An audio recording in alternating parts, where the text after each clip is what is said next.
Orange, you ready? Yeah, I'll head out to the rover. Cool.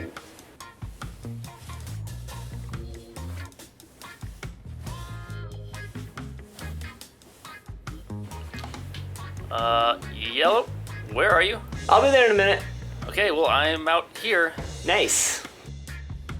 Dude, why did you ask me if I was ready if you weren't ready? I was just checking in. Okay, well, let's just go. Alright, dude. You're the one that's always saying we have all the time in the world. You got me standing out here like a ding-dong. A ding-dong has never stood next to a rover on Mars.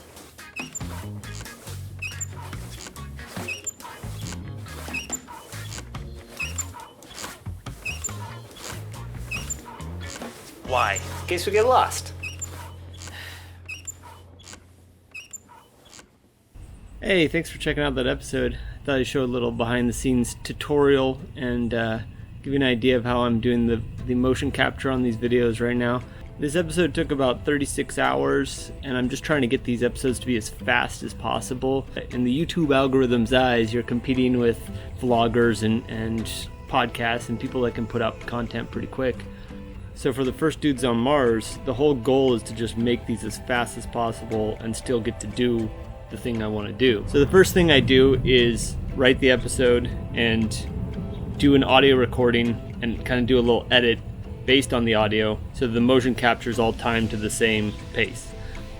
Then I just throw on the motion capture suit, go to either my living room or porch or wherever I have room to do the thing. Then in Rococo Studio, you can go in and check the feet and do cleanup. Then I select the sections that I like and I export them as FBX to Cinema 4D. And when I bring those in, the first thing I do is just like go through and clean house, cut out anything I'm not going to use. Because I'm not capturing hand data, I just cut out all the hand data. If I'm not capturing neck data, or like because they're in helmets, I just cut out all the head and neck data. I remove any keyframes that I can think of that are unnecessary, like scale keyframes or position keyframes on everything but the hips. I also drop the frame rate of the entire project down to 12 frames a second. And if you just select each bone and go like zoom in on 0 or wherever, you can just kind of wiggle the frame and it'll suddenly jump all the frames to conform to that. So I drop it to 12 frames a second because I want it to be half of 24 because I want to have a frame of blending between every keyframe. This is not the ideal way to do this, but for speed it makes it so it's real easy for if I go through and I see an arm pops weird or something strange happens, I can just jump in and like select the hips and everything below it and just delete all those keyframes and actually it'll tween really nicely.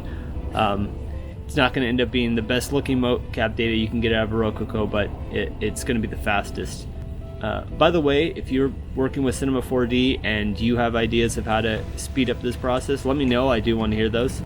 I use constraint tags to connect the mocap data with whatever character I'm using, because then you can go into each bone and choose how much it's affecting and offset them and all kinds of stuff. So the bone structure doesn't have to be exactly the same or built exactly the same for you to be able to make it work pretty well. And if you're willing to put in the time, you can absolutely make the motion capture data assign better than I am. I just try to get it to look as good as I can on a frame or two and then jump forward and check it a few times. Like I said, I'm trying to make this go as fast as possible. So then I just render out previews and check for keyframe pops and things like that and fix those up, and then I'm good to go. And I render it out. Alright, thanks for stopping by. See you in the next one.